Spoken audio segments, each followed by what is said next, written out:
Boa noite, querido irmão e querida irmã. Seja muito bem-vindo a mais uma hora do estudo. Hoje estamos completando o nosso 6º estudo acerca da Confissão de Fé de Westminster. É um enorme prazer ter você aqui conosco neste momento de aprendizado. Rogo-vos as bênçãos de Deus para nós esta noite, para que possamos entender e aprender um pouco mais acerca da sua palavra e também da confissão, que é a doutrina básica da nossa igreja. Sem dúvida alguma, até aqui Deus tem nos abençoado grandemente, tem nos ensinado muito acerca da sua palavra, acerca das doutrinas apresentadas em sua palavra, e isso tem edificado, sem dúvida alguma, o nosso coração e feito com que cresçamos cada vez mais, tanto teologicamente quanto espiritualmente. Nós já falamos acerca de alguns assuntos. Se você perdeu algum estudo aí no meio desse caminho, procura aí a playlist no canal do YouTube e vai lá na playlist Hora do Estudo e ali estarão salvos todos os nossos estudos até aqui. Hoje nós falaremos acerca do capítulo de número 4 da Confissão e o capítulo de número 4 vai falar acerca da criação. Hoje nós falaremos um pouco sobre a criação, o evento tão grandioso e maravilhoso que acontece ali em Gênesis 1. Nós vamos ver hoje acerca da criação, acerca daquilo que foi feito naquele momento, dos dias que se seguiram e o que foi feito em cada dia. E veremos também como foi criado, por que foi criado, quem criou todas as coisas. Sem dúvida alguma você conhece algumas respostas dessa aqui, mas eu convido você a ficar aqui comigo. Então não esqueça, pegue a sua Bíblia, coloque ela do seu lado, porque nós, além de falarmos acerca da confissão de fé, nós lemos a Bíblia também, porque a confissão nada mais é que a apresentação de doutrinas bíblicas sistematizadas para nós. Então, tudo aquilo que eles falam na confissão, nós temos referência bíblica para ler. Então, deixe a sua Bíblia do lado, não deixe ela longe, fique com ela para poder acompanhar junto comigo, ok? Então, sem mais delongas, hoje o nosso primeiro ponto fala o seguinte: no princípio, aprove a Deus, o Pai, o Filho e o Espírito Santo, para a manifestação da glória do seu eterno poder, sabedoria e bondade, criar ou fazer do nada, no espaço de 6 dias, e tudo muito bom, o mundo e tudo que nele há, coisas visíveis ou invisíveis. Então vemos que o universo primeiramente foi criado do nada. E essa criação ela foi feita através das 3 pessoas da Trindade. Através do eterno poder das 3 pessoas da Trindade. Através do querer e da vontade das 3 pessoas da Trindade. Elas são divididas em 3, isso é um fato, nós já ouvimos falar sobre isso, mas nós vemos que a vontade é uma vontade única, que o ser é um ser único. Ou seja, foi Deus o Pai, o Filho e o Espírito Santo que tudo criaram naquele momento. Não foi obra exclusiva de um, foi obra dos 3. Nós vemos então que o universo foi criado do nada, não existia uma matéria pré-existente, nem mesmo uma forma de energia. Deus, a partir da sua palavra, lá no princípio, onde não havia nada, criou tudo. Através da palavra de Deus, através do verbo, tudo foi criado. Através de Jesus Cristo, tudo foi criado. Nós vemos então que a matéria não existia, não tinha nenhuma fonte de energia, mas o universo foi criado a partir do nada, por causa de Deus, por causa da Trindade, o Deus Pai, o Deus Filho e o Deus Espírito Santo. E nós vemos que Deus criou o tempo relacionado então com o espaço. A partir do momento em que em Gênesis 1 nós vemos que no princípio, ali então começa aquilo que nós chamamos de tempo no espaço. Ali começa então uma contagem de anos, de dias, de séculos, de segundos, de minutos. Ali então começa o tempo que nós conhecemos. E os movimentos então também dos corpos siderais. É a partir daquele momento em que Deus cria todas as coisas que o start no universo começa. Não existia nada antes ali. Foi Deus quem criou, foi Deus que iniciou todas as coisas na criação. Vemos também que Deus criou aquilo que era visível aos nossos olhos e também aquilo que era invisível e que é invisível. Certamente podemos então colocar que Deus ali naquele momento da criação tanto criou as coisas que nós podemos ver como o céu, como a terra, quanto às coisas celestiais que nós não podemos ver. Deus então criou todas as coisas nesse espaço de tempo na criação, tanto as coisas visíveis quanto as invisíveis. Vemos então que o tempo da criação são nada mais, nada menos que 6 dias. E nos apontam então para a semana original. Foram 6 dias de criação e um dia, o 7º dia, como dia de descanso. Então, neste nosso primeiro ponto, é um ponto simples, um ponto direto, e que nos mostra que na criação foi Deus quem criou todas as coisas, a partir de um momento exato que foi lá no princípio, no começo de tudo. Ele não criou a partir de uma forma existente, de uma matéria existente ou através de uma fonte de energia. Ele mesmo deu vida a essas coisas, ele mesmo criou essas coisas a partir do nada. O próprio termo, se nós procurarmos e for interessante, o próprio termo usado ali no hebraico, o bará, que é o verbo criar, nós entendemos então que ele é relacionado a essa ideia de criar do nada. É algo que nos diz que foi tudo criado e não formado. Ele não formou o mundo, o universo a partir de alguma coisa, não, ele criou do nada. Nós entendemos então que essa criação é uma criação que só pode ser atribuída a Deus, porque foi criado do nada, não foi formado a partir de alguma coisa. Então, acerca das nossas referências bíblicas, em primeiro lugar temos a carta de Paulo aos Romanos, que nos diz assim, lá no seu capítulo de número 11, versículo 32, porque dele e por meio dele e para ele são todas as coisas, a ele, pois, a glória eternamente. Amém. Vemos que a criação foi criada para a glória de Deus, e foi criada por causa de Deus, e porque ele queria, e para ele foram todas as coisas criadas. Então vemos que a criação é resultado do querer de Deus e tem a finalidade de glorificar eternamente o Senhor. O Evangelho segundo João, capítulo 1, verso 2 e 3 diz assim: ele estava no princípio com Deus, falando acerca de Jesus. Todas as coisas foram feitas por intermédio dele, e sem ele, nada do que foi feito se fez. Vemos então que Jesus Cristo, que ali, segundo os evangelistas, sendo tratado agora de maneira encarnada, o evangelista João nos fala que ele estava lá no princípio com Deus. Fala que ele era o próprio Deus. Fala que ele é o verbo que fez as coisas virem a existir. Olha como Jesus Cristo estava assim lá no princípio. Não pense que era apenas Deus Pai criando todas as coisas, mas sim uma obra importantíssima da Trindade. Salmo 104, 24 nos diz: que variedade, Senhor, nas tuas obras, todas com sabedoria as fizeste, cheia está a terra das tuas riquezas. O salmista nos fala muito bem acerca da criação e da majestade daquilo que Deus criou. Que variedade, Senhor, nas tuas obras, todas com sabedoria as fizeste, sabedoria divina, sabedoria infinita, sabedoria perfeita. Cheia está a terra das tuas riquezas, e sim, cheia está a terra das riquezas do nosso Senhor. Continuando, olhando agora então para o texto de Gênesis 1, não estarei lendo ele completamente, mas Gênesis 1:1 vai nos dizer: no princípio criou Deus os céus e a terra. Então nós vemos ali o momento exato da criação, e Gênesis 1 continua falando acerca da criação. E nós vemos que no relato de Gênesis 1, do primeiro capítulo da Bíblia, nós vemos que no primeiro dia, ali do verso 3 ao verso 5, é criado a luz. A luz é criada no primeiro dia. No segundo dia, nós vemos que o firmamento, aquilo que Deus chama de céus, é criado a partir do versículo 6 até o versículo de número 8. No terceiro dia, nós vemos a separação da água e da terra e a criação das plantas. Isso está lá no versículo 9 ao versículo 13.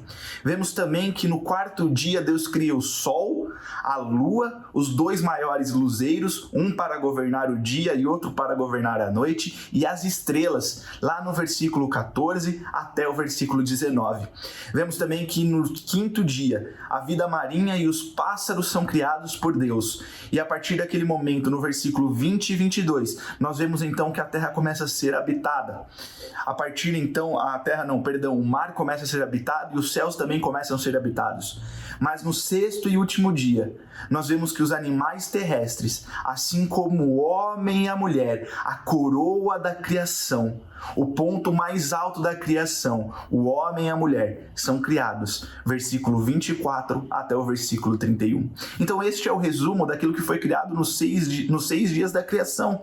O capítulo de número 1 de Gênesis está aí. No primeiro dia, a luz. No segundo, firmamento. No terceiro, separação da água e da terra e a criação das plantas. O quarto, o sol, a lua e as estrelas. O quinto, a vida marinha e os pássaros. E no sexto dia, animais terrestres, homem e mulher. Nós vemos que este é o resumo do relato de Gênesis 1, porque é ali em que nós vemos que Deus criou todas as coisas. Mas continuando, olhando então agora para o nosso ponto de número 2, e sim, o nosso último ponto acerca da criação segundo a confissão.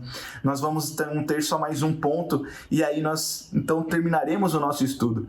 Mas é tão bom aprender acerca da criação, porque olha como foi importante para nós o primeiro ponto e tão rico em sabedoria para nos ensinar acerca daquele evento perfeito de Deus que deu o início a todas as coisas. No ponto 2, então, nos é dito assim: depois de haver feito as outras criaturas, Deus criou o homem, macho e fêmea, com almas racionais e imortais, e dotou-as de inteligência, retidão e perfeita santidade, segundo a sua própria imagem, tendo a lei de Deus escrita em seus corações, e o poder de cumpri-la, mas com a possibilidade de transgredi-la, sendo deixados à liberdade da sua própria vontade, que era mutável. Além dessa escrita em seus corações, receberam o preceito de não comerem da árvore da ciência do bem e do mal.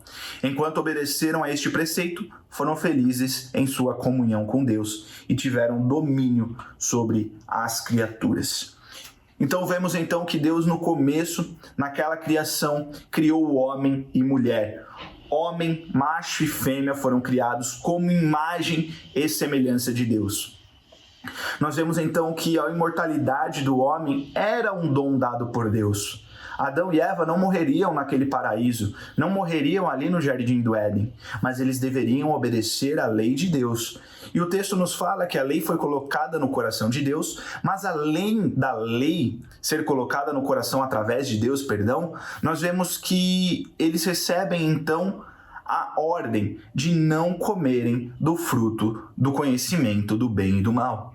Eles têm aquele mandamento, eles são ordenados a não comerem aquilo, e se eles comessem, eles estariam pecando, porque eles estariam transgredindo a lei de Deus.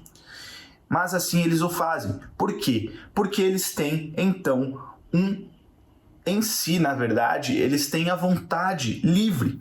Como assim, Elias, a vontade livre? Eles podem escolher. A natureza deles é uma natureza que é nos apresentada com uma liberdade.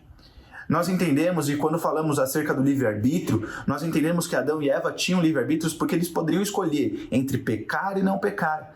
Mas nós, hoje em dia, como reflexo da culpa de Adão no Éden, nós não temos uma natureza que pode escolher pecar ou não. Nós somos pecadores. Nós nascemos em pecado e em pecado nos concebe a nossa mãe. Entendendo que o livre-arbítrio fala acerca disso, nós vemos e entendemos então que não temos uma natureza que não pode pecar. Ou seja, hoje eu acordo e não vou pecar. Não existe isso. A sua natureza é uma natureza pecaminosa, por isso que você precisa de um segundo representante, que é Jesus Cristo, aquele que é tido como o segundo Adão, o segundo representante da humanidade, porque o primeiro falhou naquela escolha.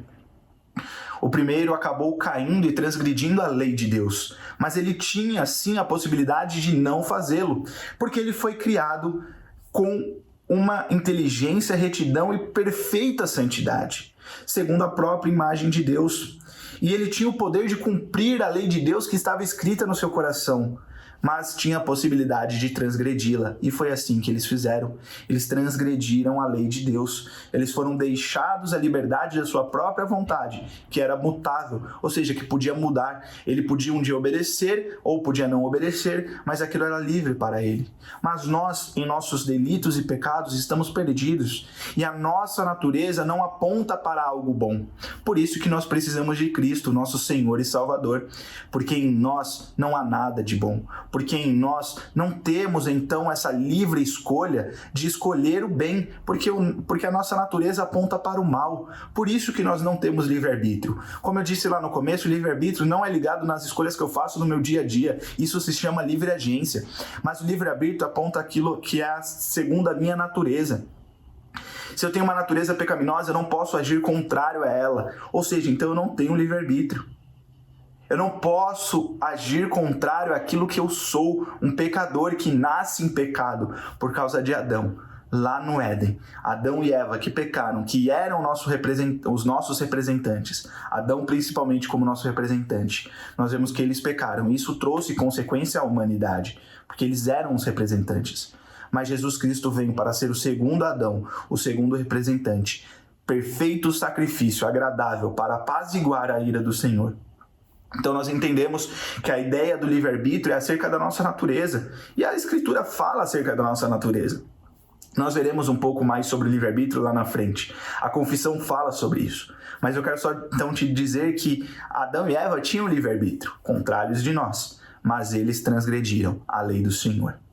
O homem está submetido à lei natural e à lei formal, a lei do Senhor, o homem está submetido a ela.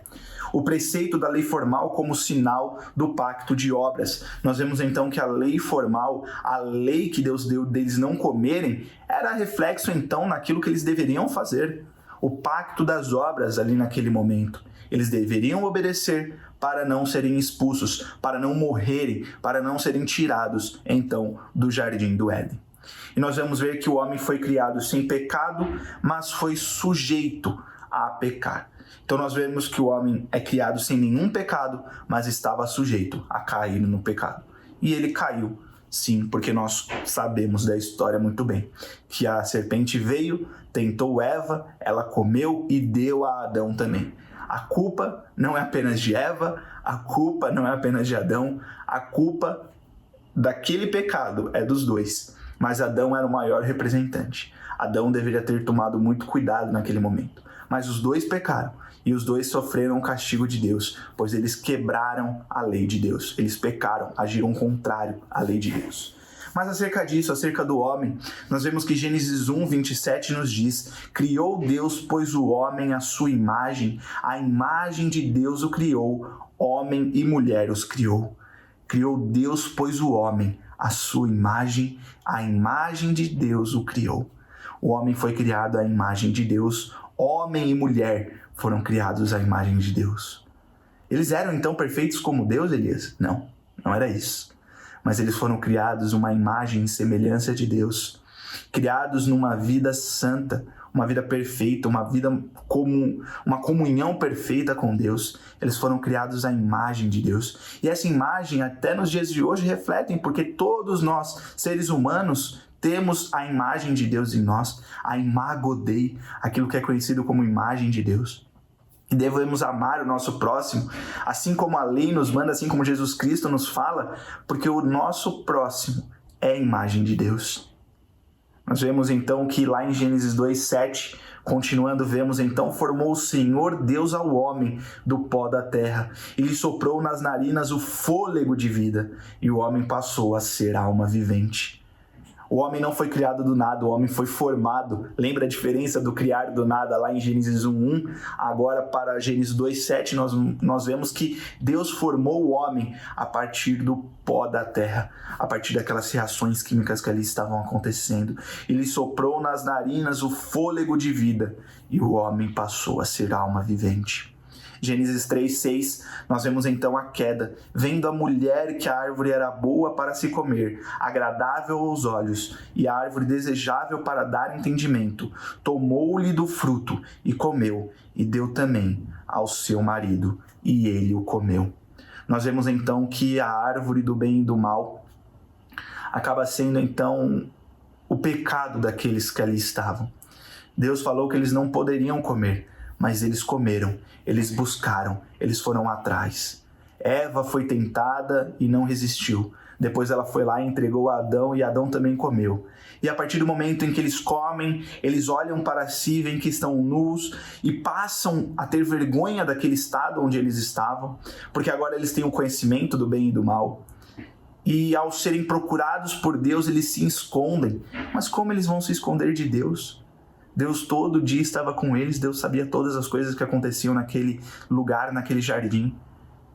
Ao final da tarde, Deus estava junto com eles. Mas agora, naquele momento onde Deus pergunta onde eles estão escondidos. E Adão fala, olha, a mulher que você me deu, ela comeu e me deu de comer. Mas a culpa, Adão parece que ele está jogando para ela, mas a culpa é dele também. Nós vemos então que a lei é transgredida naquele momento, em Gênesis 3. E Salmo 8, versículo 5, nós vemos assim: fizeste-o, no entanto, por um pouco menor do que Deus, e de glória e de honra o coroaste. Acerca do homem e da mulher na criação, nós vemos então que eles são feitos, no entanto, por um pouco menor que Deus, e de glória e de honra o coroaste. O homem e a mulher são o ápice da criação, o ponto mais alto da criação, a coroa da criação. Eles dominariam sobre todas as coisas, sobre tudo que existia no jardim. Adão foi dado, então, o objetivo de nomear tudo aquilo que existia naquele lugar. Ele dominava sobre a criação de Deus. O homem e a mulher eram a coroa da criação. Era um ponto alto da criação. Mas eles pecaram, eles transgrediram a lei de Deus. E agora, aquilo que havia tido para eles como domínio, agora eles estão sujeitos a serem dominados. Por isso que hoje nós vemos que a nossa relação, talvez com o mundo animal, em alguns sentidos, não são tão agradáveis. Porque é sim consequência do pecado. É sim consequência da transgressão da lei ali no Jardim do Éden. Olha como é importante aprendermos acerca da criação. Gênesis 1 nos ensina muito acerca da criação. Gênesis 3 nos aponta acerca daquilo que foi cometido de errado naquele lugar. Mas também nos aponta acerca da salvação em Cristo Jesus, porque Gênesis 3, ali já está a primeira promessa de um Salvador. Ali já está apontado que Jesus Cristo viria ao mundo para salvar os homens dos seus pecados. Nós vemos então que em Gênesis, a partir do momento em que tudo é criado, nós vemos a glória de Deus sendo manifesta. E o plano perfeito de Deus começa ali naquele momento. Eu quero dizer não que não existia nada antes, claro que existia, mas um perfeito plano para mostrar que o homem está caído, mas que nele, no próprio Deus, há salvação. A salvação está em Jesus Cristo. Nós vemos o plano perfeito e agradável começando. Óbvio que muita coisa aconteceu antes de tudo ser criado. Deus existia antes de tudo ser criado, mas o plano está começando ali. A criação nos aponta para a glória de Deus, nos aponta para as três pessoas da Trindade. Nós já falamos sobre a Trindade aqui. E eu espero que este momento tenha sido um ótimo momento para você. Se você nunca ouviu falar da criação, se você já ouviu falar, mas tinha esquecido de alguns detalhes, eu espero que tenha sido bom para você este momento, que você tenha entendido bem este momento e que a palavra de Deus então faça morada em seu coração e que você cresça cada dia mais, tanto teologicamente quanto espiritualmente. Esta é a nossa hora do estudo da confissão de fé de Westminster. Que Deus te abençoe grandemente. Tenha uma ótima noite e que a Unida TV glorifique a Deus e edifique a sua amada igreja.